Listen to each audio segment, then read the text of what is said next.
తాకట్లో ఉన్న బంగారాన్ని విడిపించి ఆ రోజున మార్కెట్ ధర కట్టి మిగిలిన డబ్బును మీకు అందిస్తుంది కొమ్మూరి గోల్డ్.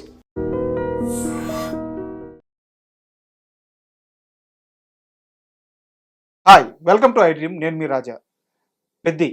ఇప్పుడు ఈ సినిమా గురించి మొత్తం ఎంటైర్ అంటే ఒక సౌత్ మాత్రమే కాదు, నార్త్లో కూడా ఈ మూవీకి మంచి బజ్ ఏర్పడి ఉంది. ఈ నేపథ్యంలోనే రామ్ చరణ్ పుట్టినరోజు సందర్భంగా పెద్ది మూవీ యూనిట్ నుంచి ఒక పహల్వాన్ టీజర్ అయితే రిలీజ్ అయింది.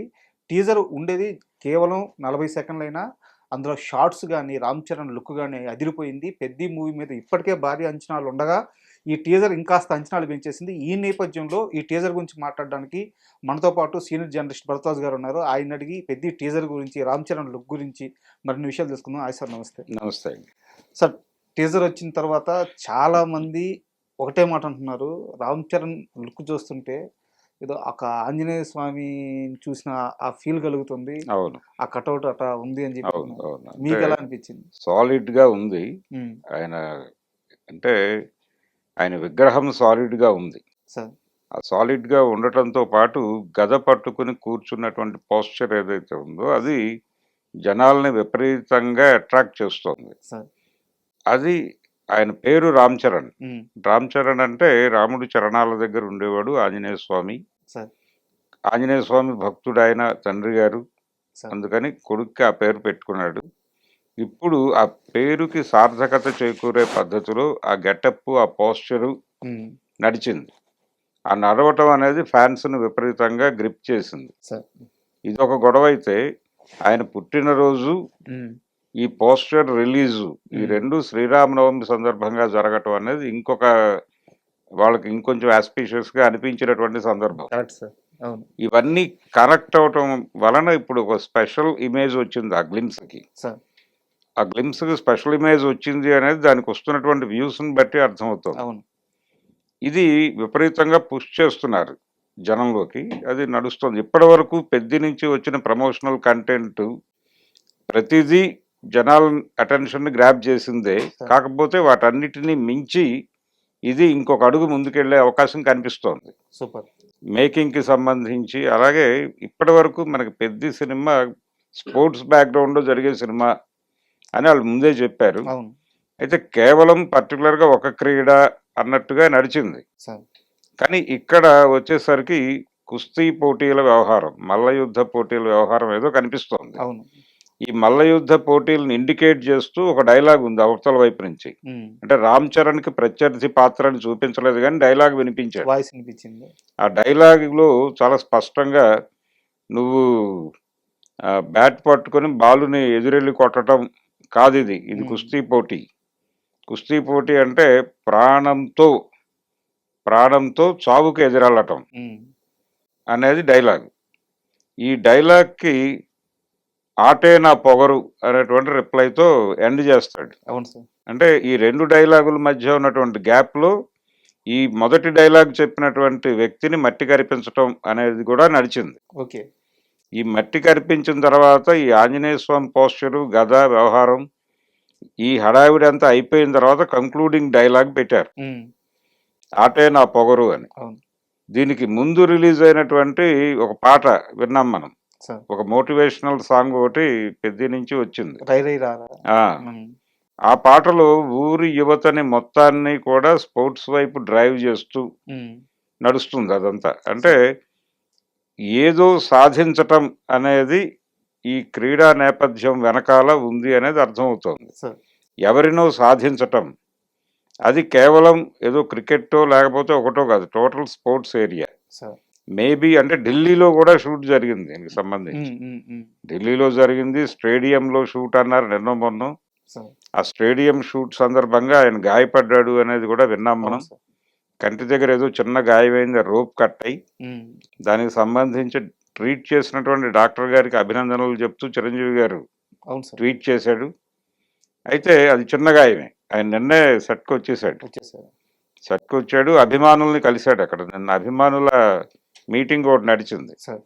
ఈ అభిమానుల మీటింగ్ నుంచి కొంతమంది వెళ్ళి ఆయన్ని కలిశారు, అక్కడ సెట్లో కలిశారు, వాళ్ళతో మాట్లాడారు. ఆ ఫోటోలన్నీ బయటకు వచ్చినాయి కాబట్టి ఒక కాన్ఫిడెన్స్ వచ్చింది జనాలకి.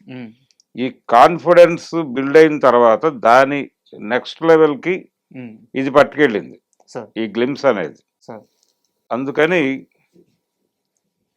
సో ఇది మనం ఈ గ్లిమ్స్ యాజ్ ఇట్ ఈజ్గా వాళ్ళ డిజైనే శ్రీరామనవమికి సందర్భంగా సార్ ఒక స్పెషల్ మూమెంట్ ఇవ్వాలి అని అనుకున్నారు.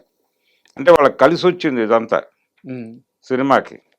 వాళ్ళు 30వ తారీఖు రిలీజు, ఏప్రిల్ 30వ అవును సార్. తారీఖు రిలీజ్ దగ్గర పడుతోంది. హడావిడి క్రియేట్ చేయాలి. ఈయన పుట్టినరోజు శ్రీరామనవమి రోజు రావటం, ఈ కలయికని పూర్తి స్థాయిలో సినిమాకి పాజిటివ్గా మలుచుకోవాలి అని అనుకున్నాడు డైరెక్టర్. సూపర్. అనుకుని ప్రాపర్గా లాంచ్ చేశారు. ఇది పేలింది. సార్ నాకు ఈ టీజర్ చూసిన తర్వాత ఒక కొత్త డౌట్ వచ్చింది. మనకి ముందు వచ్చిన ప్రమోషన్ కంటెంట్ లో కనిపించిన రామ్ చరణ్ ఎవరైతే క్రికెట్ ఆడుతున్నారో అతను, ఈ రోజు మనం చూసిన రామ్ చరణ్ ఇద్దరు ఒకరేనా? ఇది డ్యూయల్ రోలా? కొంచెం డౌట్ అయితే వస్తుంది సార్. అంటే గెటప్ ఇవన్నీ మనం ఇందాకే అనుకున్నాం. ఇందులో ఇంకో 2-3 క్రీడలు కూడా కనిపిస్తున్నాయి. సార్ అంటే వాళ్ళు ఢిల్లీలో షూట్ చేసినది అది క్రికెట్ కాదు, కుస్తీ పోటీలు కాదు, ఉమ్, ఇంకేదో క్రీడ ఉమ్, నడిచింది అక్కడ అనేది మనం విన్నాం. సార్ చదరంగం దాకా నడిచింది క్రీడలకు సంబంధించిన ఇందులో కంటెంట్ ఉంది అనేది ఒకటి మొదట్లో వినిపించిన మాట. ఓకే. అందుకని ఇది ఒకటే క్యారెక్టరా 2 క్యారెక్టర్లా అంటే ఈ క్యారెక్టరు కొంచెం ఫ్లాష్ బ్యాక్లో వస్తుంది. ఇలాంటి ఒక స్క్రీన్ ప్లే ఆర్డర్ మనకి ఉమ్, గతంలో అలవాటైనటువంటి పద్ధతిలో ఉంది. ఉమ్, కానీ మనం ఊహించిన దానికి భిన్నంగా వెళ్ళటానికి ప్రయత్నం చేస్తున్నాడు అతను. బుజ్జిబాబు. ఉమ్. కాబట్టి సానా బుచ్చిబాబు ఈ రొటీన్ స్క్రీన్ ప్లే ఆర్డర్లోకి వచ్చి ఉమ్, జనాలకి ఊహలకి అందే పద్ధతిలో పెడతాడు అని నేనైతే అనుకోవడం లేదు. ఉమ్, ఇది ఒక సర్ప్రైజింగ్ ఎలిమెంటే. సార్ ఇది కథలో ఎందుకు వస్తుంది అనేది ఆయన బలంగా చెప్పబోతున్నాడు. రెండోది ఈ సినిమా నిడివి కూడా మనం అనుకుంటున్నట్టుగా ఉండే అవకాశం లేదు. ఈ మధ్య జనాలు 4 గంటల సినిమాలు చూడటానికి సిద్ధపడిపోతున్నారు. అవును. ఏది మన దురంధర్ రివెంజ్తో ఆ విషయం ప్రూవ్ అయిపోయింది. అవును సార్. కాబట్టి ఇది కూడా 3.5 గంటలు సాలిడ్గా ఉండే అవకాశం కనిపిస్తోంది. అవునా? ఈ 3.5 గంటలు సాలిడ్గా ఉంటుంది కాబట్టి దీనిలో చాలా సర్ప్రైజింగ్ ఎలిమెంట్స్ రన్ అవుతాయి. సార్ వాటిలో ఇదొకటి. ఈ రోజు రిలీజ్ చేసినటువంటి గ్లిమ్స్కు సంబంధించినటువంటి ఉమ్, క్యారెక్టర్ కాదు అది, యాక్చువల్గా అదొక సమరం. ఉమ్, ఆ క్యారెక్టరే ఈ క్యారెక్టర్గా మారి ఇంకొక చోట ఎక్కడో ఈ యుద్ధంలోకి వస్తుంది అనేది ఒక పద్ధతి. అంటే మనకు 2 రకాల నరేషన్స్ నడిచినాయి తెలుగు సినిమా చరిత్రలో. సార్ ఒకే క్యారెక్టర్ని 2 క్యారెక్టర్లుగా ఆడియన్స్ని చీట్ చేసి సెకండ్ హాఫ్లో కొంత కథ నడిచిపోయిన తర్వాత వీళ్ళిద్దరూ ఒకటే ఓకే. అని చెప్పిన సినిమాలు ఉన్నాయి మనకి. అవును. ఇప్పుడు శోభన్ బాబు గారి మానవుడు దానవుడులో 2 క్యారెక్టర్లు వేరు అనే భ్రమలో నడిపిస్తూ ఉమ్, ఈయనే రాత్రిపూట అలా వెడుతున్నాడు బయటికి అని కంక్లూడ్ చేస్తాడు. సార్ ఒకటే క్యారెక్టరు 2 కాదు అని. 2 డిఫరెంట్ ఏరియాల్లో నడుస్తాయి. ఒకటి డాక్టరు, ఒకటేమో వీధి రౌడీ. సార్ అదో పద్ధతి. అలాగే రామారావు గారి గజ దొంగ సినిమాలో కూడా ఒకటే ఇద్దరుగా నడుస్తున్నాడేమో అనిపిస్తూ ఉంటుంది. ఉమ్, ఇది సెకండ్ హాఫ్ వరకు. ఆ తర్వాత ఇద్దరు ఉన్నారు అని క్లారిటీ ఇస్తారు. ఉమ్, ఒకడే అని జనాలు అనుకుంటూ ఉంటారు, సార్ కానీ ఇద్దరు ఉన్నారని కంక్లూడ్ చేస్తారు. మానవుడు దానవుడులోనే ఇద్దరు ఉన్నారని జనాలు అనుకుంటారు, ఒకడని కానీ ఒక్కడని కంక్లూడ్ చేస్తాడు. ఇలా 2 వైపులా సక్సెస్ కొట్టిన స్క్రీన్ ప్లే ఆర్డర్లు ఉన్నాయి మనకి, కథలు ఉన్నాయి. ఈయన ఏ మార్గాన్ని ఎంచుకున్నాడు అనేది ఒకటి మీరు అడిగిన ప్రశ్నకి సార్.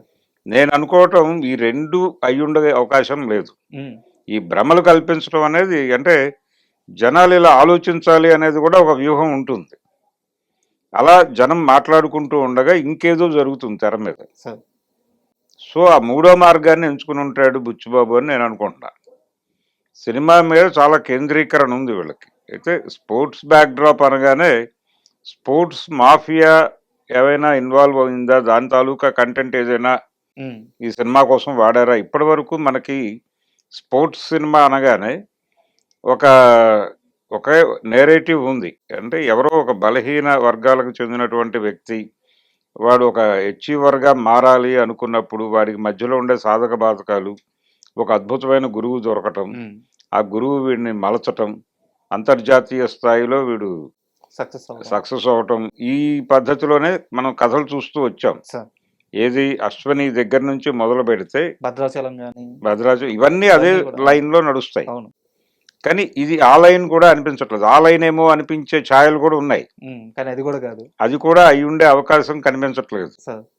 అంటే దీనిలో రకరకాల అంశాలని మిళితం చేసి ఉమ్, ఒక క్లాస్ వారు, ఒక కాస్ట్ వారు, ఉమ్, వీటన్నిటినీ కలిపి ఉమ్, ఒక ఉన్నత వర్గాలని లేకపోతే అగ్రకులాల ఆధిపత్యాన్ని దెబ్బ కొట్టడం కోసం ఉమ్, ఊరి యువతని మొత్తం ఒక్కటి చేయటం అనేది కూడా ఒక ఎలిమెంట్గా నడుస్తుంది అని అనిపిస్తోంది. సార్.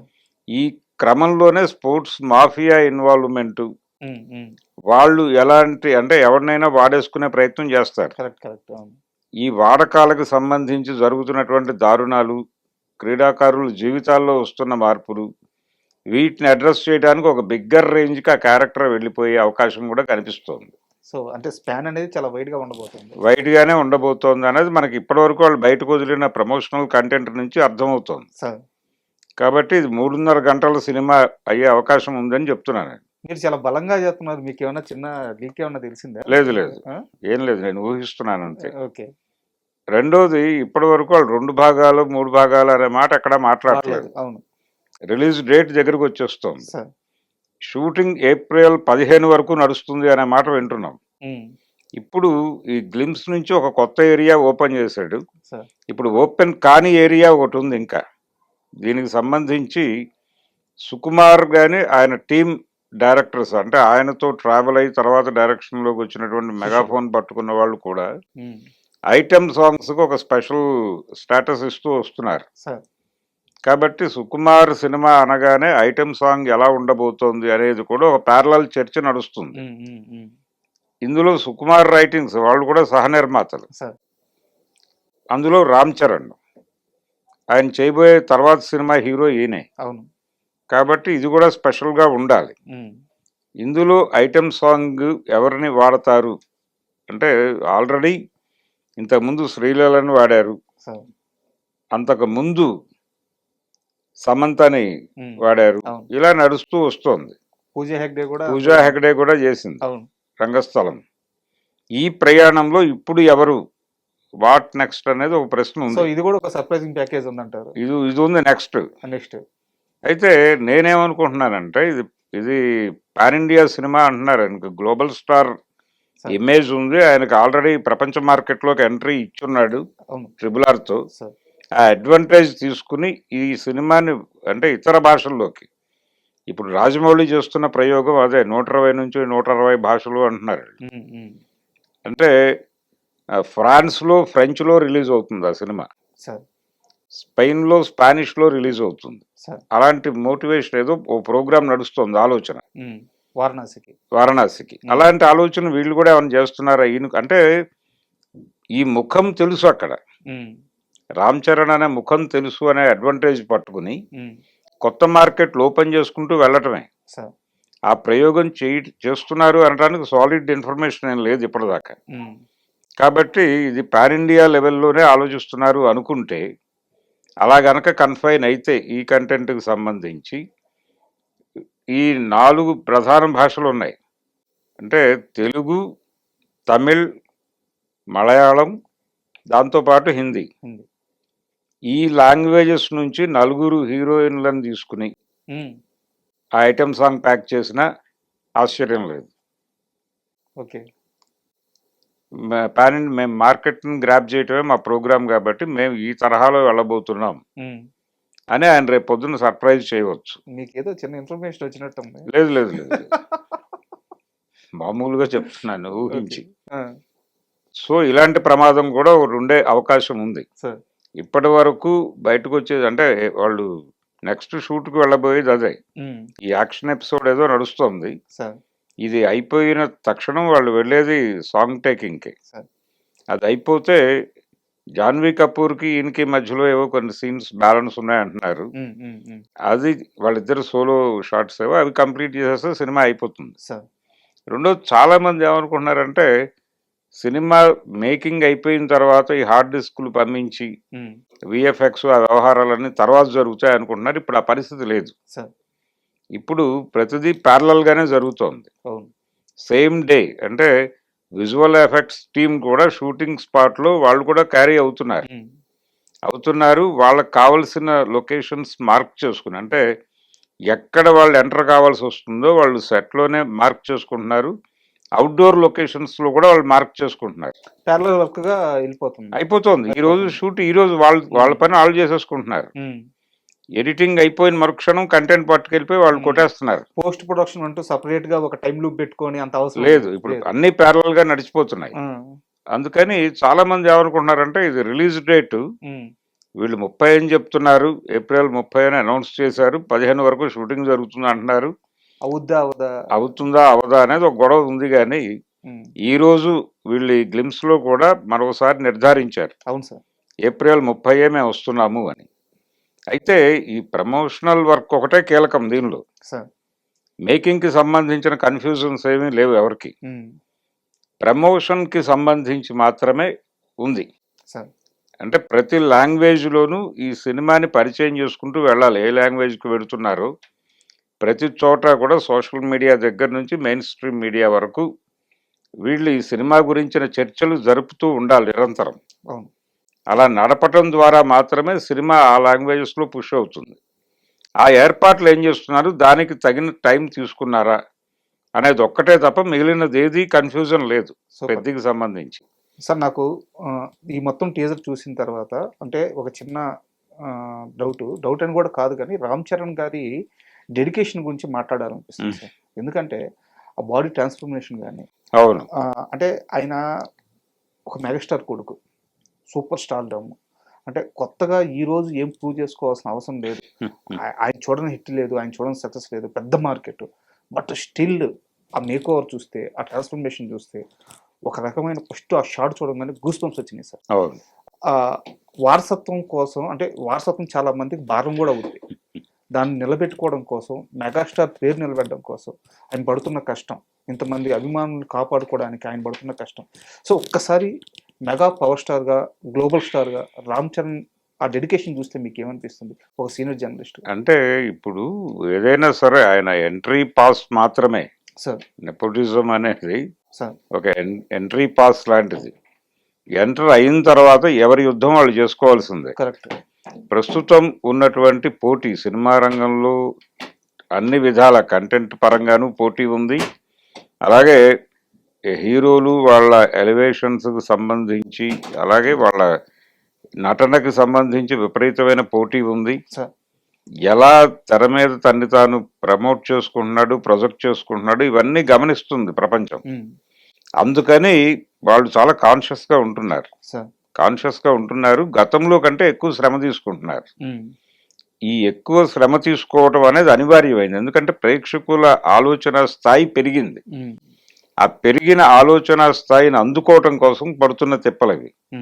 అందుకని ఆయనకి ఇక్కడ తన తండ్రి తాలూకా ఇమేజ్ని, లేకపోతే ఆయన పరువు నిలబెట్టాలి, ఇవన్నీ ఓకే. ఇవన్నీ కాదు. ప్రస్తుతం ఉన్న జనరేషన్, ప్రస్తుతం ఉన్న ఆడియన్స్ని, ఈ తరంలో ఉన్నటువంటి ప్రేక్షకుల్ని మెప్పించడం అనేది టార్గెట్. వీళ్ళని సర్ప్రైజ్ చేయాలి థియేటర్లో. ఆ సర్ప్రైజ్ చేయడానికి తన గెటప్ దగ్గర నుంచి ప్రతిదీ దోహదపడాలి. అందుకోసం తన్ని తాను ఏం చేసుకోవడానికైనా సిద్ధపడిపోతున్నారు హీరోలు.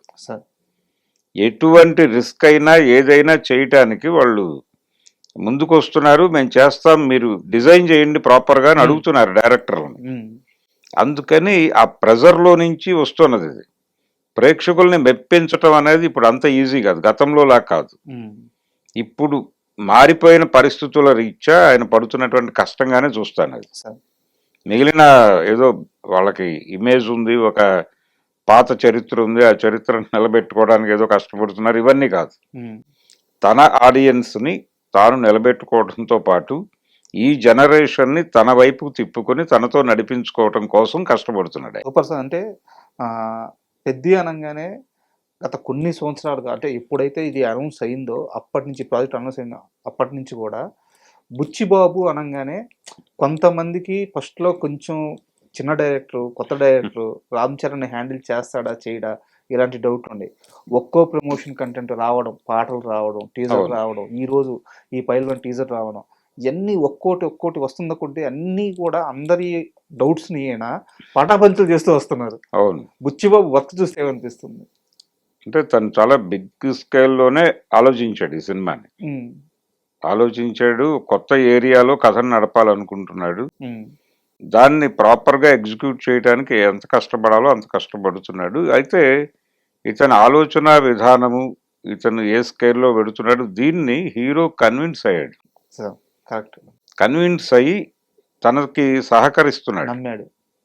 ఆ సహకరించటం అనేది జరగటం వల్లనే మనం ఈ రోజున ఇవన్నీ చూస్తున్నాం. సో, ప్రతిదీ ఇప్పుడు మొన్నొచ్చినటువంటి పాటలో ఇంతకుముందు ఆయన బ్యాట్ పట్టుకున్న పద్ధతి చాలా వైరల్ అయింది. హ్మ్. ఏది 'చికిరి' పాటకు సంబంధించి. సో, ఆ తర్వాత మొన్నొచ్చినటువంటి ఆ మోటివేషనల్ సాంగ్‌లో బ్యాట్ పట్టుకున్న పద్ధతి ఇంకొక డిఫరెంట్ వేలో ఉంది. అవును. అది మళ్ళీ వైరల్ అయింది. హ్మ్. ఇలా ప్రతిదీ వాళ్ళు టీమ్ వర్క్‌గా డిస్కస్ చేసి జనాల్ని ప్రతి షాట్‌లోనూ సర్ప్రైజ్ చేయాలి హ్మ్. అనే ఒక మోటివ్‌తో చేస్తున్న సినిమాగా కనిపిస్తోంది. సో, అంటే విపరీతంగా ప్రతి సీన్‌ని చిత్రీకరిస్తున్నారు, కష్టపడుతున్నారు. ఈ కష్టపడాలి అనేది వాళ్ళు బలంగా నమ్ముతున్నారు. ఇది కాకపోతే ఈ లెవెల్ వర్క్ జరగకపోతే మనం థియేటర్‌ని మెప్పించటం కష్టం. హ్మ్. పైగా మార్కెట్‌ని ఆయనకున్నటువంటి హ్యూజ్ మార్కెట్‌ని నిలబెట్టుకోవాలి. సో, దాన్ని ఇబ్బంది పెట్టకుండా దాన్ని తిరిగి తన కంట్రోల్‌లోకి తెచ్చుకోవాలి. ఎందుకంటే ఈ మధ్య కాలంలో ఆయనకి 2, 3 ఇబ్బందికర సినిమాలు వచ్చినాయి అవును. రామ్ చరణ్‌కి. అందుకని ఆ వైఫల్యాల నుంచి ఒక విజయాల వైపు పరిగెట్టించే సినిమాగా ఇది ఉండాలని ఆయన బలంగా నమ్ముతున్నాడు. ఆ వర్క్స్ కూడా అలాగే ఉన్నాయి ఇప్పుడు వచ్చే అందుకని డైరెక్టర్‌ని ఆయన ఊహల్ని నమ్మాడు ఆయన. సో, నమ్మి దానికి తను ఎంత కంట్రిబ్యూట్ చేయగలడో దానికి 100కి 150% వెడుతున్నట్టుగా ఈరోజు అవును. గ్లింప్స్ చూస్తే అర్థమైంది. సో, సో ఈ కాంబినేషన్ ఏదో ఒక బిగ్ బ్లాస్ట్ అవ్వబోతోంది అనేది ఇప్పటి వరకు ఉన్నటువంటి ఇంప్రెషన్ కంటే కూడా ఇంకొంచెం హ్యూజ్ ఇంప్రెషన్ కలిగించింది ఈరోజు ఈ గ్లిమ్స్. గ్లింప్స్ అయితే. సార్ అండ్ ఈ టీజర్ చూసిన తర్వాత ఇంకొక చిన్న డౌట్ ఏంటంటే, ఇప్పుడు మనం రామ్ చరణ్ ఏ లుక్‌లో అయితే చూసామో, అది మన కోడి రామ్మూర్తి గారి రెఫరెన్స్‌తో తీసుకున్న క్యారెక్టర్ అని చెప్పేసి అంటున్నారు. మీకు ఏమన్నా అలా అనిపించిందా? అంటే కోడి రామ్మూర్తి క్యారెక్టర్కి సంబంధించి లేదు ఆయన జీవితానికి సంబంధించిన విషయాలైతే ఈ మధ్య కాలంలో విపరీతంగా పరిశోధన జరిపిన విషయం నాకు తెలుసు. సార్. అంటే చాలా మందిని సంప్రదించారు హ్మ్. కోడి రామ్మూర్తి గారికి సంబంధించి ఆయన జీవితంలో జరిగిన సంఘటనలు లేకపోతే వచ్చిన లిటరేచరు హ్మ్. అలాంటివి ఏవైనా ఉంటే ఎక్కడైనా దొరుకుతాయి అనిపిస్తే హ్మ్. చెప్పండి, మేము వెళ్ళి ఏదో పద్ధతిలో దాన్ని స్టడీ చేస్తామని హ్మ్. సినిమా ఇండస్ట్రీ నుంచి ఒక సెర్చ్ అయితే జరిగింది. ఓకే. అది మేబీ ఈ సినిమా కోసం అయి ఉండే అవకాశం కూడా ఉంది. ఓకే. ఈ సెర్చ్ జరిగిన మాట మాత్రం నాకు తెలుసు. ఒకవేళ కోడి రామ్మూర్తి గారికి రెఫరెన్స్‌తో ఈ క్యారెక్టర్ క్రియేట్ చేసుంటే, అసలు నాకు తెలిసి ఫ్యాన్స్‌కి పండగేనేమో. ఎందుకంటే ఆయన అంత బలవంతుడు, కలియుగ అవును. భీముడు అంటారు అవును, ఆయన్ని. కలియుగ భీముడే. ఆ! ఈ కలియుగ భీముడి పోస్చర్ కనిపించింది మనకి. సార్. అయితే కలియుగ భీముడి అన్నగారైనటువంటి ఆంజనేయ స్వామి రెఫరెన్స్‌లో గద పట్టుకుని నడిపారు. హ్మ్. అంటే భీముడిది కూడా గదే. సార్. అంచేత 2 రెఫరెన్స్‌లు దాన్ని తీసుకోవచ్చు. సార్. ఈ 2 క్యారెక్టర్ల రెఫరెన్స్‌లో నుంచి క్యారెక్టర్‌ని ఇప్పుడు కనిపించిన హ్మ్. హ్మ్. గ్లింప్స్‌లో ఆయన పోస్చరు అలా అర్థం చేసుకోవడానికి ఛాన్స్ అయితే ఉంది. సార్. కానీ ఏది కూడా వాళ్ళు ఓపెన్‌గా చెప్పడం లేదు. కరెక్ట్. అవును. ప్రజలు ఏ లెవెల్‌కి ఊహించుకోగలిగితే ఆ లెవెల్‌కి ఊహించుకొని హ్మ్. అలా ఊహలు రేపే పద్ధతిలోనే వాళ్ళ గ్లింప్స్‌లు గాని, లేకపోతే వాళ్ళు బయటకు వదులుతున్నటువంటి ప్రతి ప్రమోషనల్ కంటెంట్ కూడా హ్మ్. ప్రజలు రకరకాలుగా ఊహించుకోవడానికి అవకాశం కల్పించేవిగానే ఉన్నాయి సార్. ప్రతిదీ. సార్. అందుకని అందులో భాగమే ఇది. ఇది వ్యూహాత్మకంగానే చేస్తున్నారు వాళ్ళు. హ్మ్. ఇది కూడా సర్ప్రైజింగ్ ఎలిమెంట్ కావచ్చు. రేపు థియేటర్‌లో కూర్చున్న ప్రేక్షకులు అరే! ఇంతకాలం పట్టించుకొని ఓ చరిత్రని మాట్లాడే ప్రయత్నం చేశాడు అని కూడా అనుకుంటారు. సార్. ఆ ప్రమాదం కూడా డెఫినెట్‌గా ఉండే అవకాశం అయితే ఉంది. సూపర్. సార్ చివరి ప్రశ్న. అంటే ఈ 'పెద్ది' సినిమా విషయంలో ఒక చిన్న ఇది నేను గాసిప్ అంటానో మరి ఏమో తెలీదు గానీ, చాలామంది చర్చించుకుంటున్న అంశం ఏందంటే, ఇందులో రామ్ చరణ్‌కి కాళ్ళు పోవచ్చు, కాళ్ళు ఉండవు అని జెప్పేసి ఈ గాసిప్ అయితే చాలా రోజులుగా నడుస్తూ ఉంది. మీ దాకా వచ్చుంటది గూడా. అంటే చాలా ఉన్నాయండి సినిమాకు సంబంధించి. ఆ! రకరకాల ఊహాగానాలు ఉన్నాయి జనాల్లో. ఇందాక మీరు చెప్పినటువంటి డ్యూయల్ రోలా అనేది కూడా ఉంది, దాంతో పాటు ఇది కూడా ఉంది. అయితే చాలా మంది హోప్స్ ఏం పెట్టుకుంటున్నారంటే చిరంజీవి గారు ఎక్కడో చోట రివీల్ చేయకపోతారా అని ఆయన వైపు ఆశగా చూస్తున్నారు. చిరు లీక్స్ లో ఇది రాకపోతుందా అని. కానీ ఆ వాతావరణం కూడా కనిపించడం లేదు. ఇది వాళ్ళు వాంటెడ్ గానే మార్కెట్ లోకి లీక్ చేస్తున్నట్టుగా కనిపిస్తోంది. కానీ సినిమాలో సర్ప్రైజింగ్ ఎలిమెంట్స్ చాలా ఉంటాయి. అంటే చాలా బలమైన క్యారెక్టర్ ని డిజైన్ చేశాడు. ఈ మధ్య కాలంలో ఒక సిస్టమ్ అడాప్ట్ చేసుకున్నారు చాలా మంది డైరెక్టర్లు. పర్టికులర్ గా పెద్ద మార్కెట్ ని ట్యాకిల్ చేయాలనుకునే ప్రతి డైరెక్టర్ చేస్తున్నటువంటి వర్కౌట్ ఏంటంటే హీరో క్యారెక్టర్ తో పాటు ఒక 5-6 క్యారెక్టర్లని విపరీతంగా డీటెయిల్స్ వర్కౌట్ చేస్తున్నారు. ఈ విపరీతంగా డీటెయిల్స్ వర్కౌట్ చేయటం అనేది రాజమౌళి ఈ మధ్య కాలంలో చేసిన డైరెక్టర్లో రాజమౌళి ప్రత్యేకం. అయితే ఇప్పుడు ప్రతి డైరెక్టర్ చేస్తున్నాడు. ఆ డీటెయిల్స్ వర్కౌట్ చేయటం వల్ల ఏమవుతుందంటే ఆ క్యారెక్టర్ డెప్త్ పెరుగుతుంది. ఇంత అవసరమా అని అనిపిస్తుంది కానీ పనిచేసేటప్పుడు అది ఎందుకు పనిచేసావు అనేది సినిమా చూసాక అర్థమవుతుంది. అంత రూటెడ్గా క్యారెక్టర్లను డిజైన్, అసలు ఇది మాత్రమే కథ, వేరే కథ అక్కర్లేదు. ఓ 4 క్యారెక్టర్లు అనుకుని ఆ 4 క్యారెక్టర్ల మీద మీరు రూటెడ్గా కనుక డీటెయిల్స్ వర్కౌట్ చేస్తే కథ ఆటోమేటిక్ గా జనరేట్ అవుతుంది అని నమ్ముతున్న డైరెక్టర్లు కూడా ఉన్నారు. సందీప్ అదే బాపత్, సందీప్ రెడ్డి ఆయన అదే స్టైల్లో పెడుతున్నాడు ఇప్పటి వరకు. కాబట్టి ఈ డీటెయిల్స్ వర్కౌట్ చేయటం అనే దాని మీద ఈయన కూడా కాన్సన్ట్రేట్ చేశాడు, బుచ్చి కూడా. అందుకని ఆ ధోరణి ఉంది. అందుకని విపరీతమైన డెప్త్ కనిపిస్తుంది. ఈ ఒక్క క్యారెక్టరే కాదు, ఒక 4-5 క్యారెక్టర్ల మీద ఆ కసరత్తు జరిగింది సినిమా కోసం. సో ఆ కసరత్తులో మీరు అనుకున్నటువంటి ఎలిమెంట్స్ కూడా ఉండొచ్చు. ఇవన్నీ సర్ప్రైజింగ్ ఎలిమెంట్సే, ఇవి రివీల్ అయ్యేవి కాదు. సినిమా చూసినటువంటి ప్రేక్షకుడు బయటకు వచ్చి ఏం మాట్లాడతాడు అనేది, అంటే వాళ్ళు ఒక ప్రపంచంలో ఉండాలి. సినిమా మీద నోన్ ఎక్స్పెక్టేషన్స్ ఉండటం అనేది ప్రమాదం. జనరల్ ఎక్స్పెక్టేషన్ ఉండటం అనేది ఎప్పుడైనా ఆరోగ్యకరం. ఈ జనరల్ దీంతో పాటు కొన్ని ఇలాంటి అభిప్రాయాలు కూడా జనాల్లో స్ప్రెడ్ అయి ఉంటే థియేటర్లోకి వెళ్ళిన తర్వాత వాడు ఎలా ఫీల్ అవుతాడు అనేది వేరే. థియేటర్లోకి వెళ్ళి తాను అనుకున్నది కాకపోయినా, లేకపోతే తాను అనుకున్న దాన్ని ఇంకొక పద్ధతిలో చెప్పినా వీళ్ళ హృదయాలు ఉప్పొంగుతాయి. ఉప్పొంగి బయటకు వచ్చేటప్పుడు వాళ్ళ కమ్యూనికేషన్ వేరుగా ఉంటుంది, పాజిటివ్ వచ్చేస్తుంది. అది చాలు సినిమాకి ముందుకు లాక్కెళ్ళటానికి అని నమ్ముతున్నాడు అతను. Sir thank you very much. ఎందుకంటే మంచి గ్లిమ్స్, దాని గురించి చాలా మంచి విషయాలు తెలియజేశారు. సో పెద్ద సూపర్ సక్సెస్ అయిన తర్వాత మళ్ళీ మనం ఆ సినిమా గురించి మాట్లాడుకుందాం. Thank you.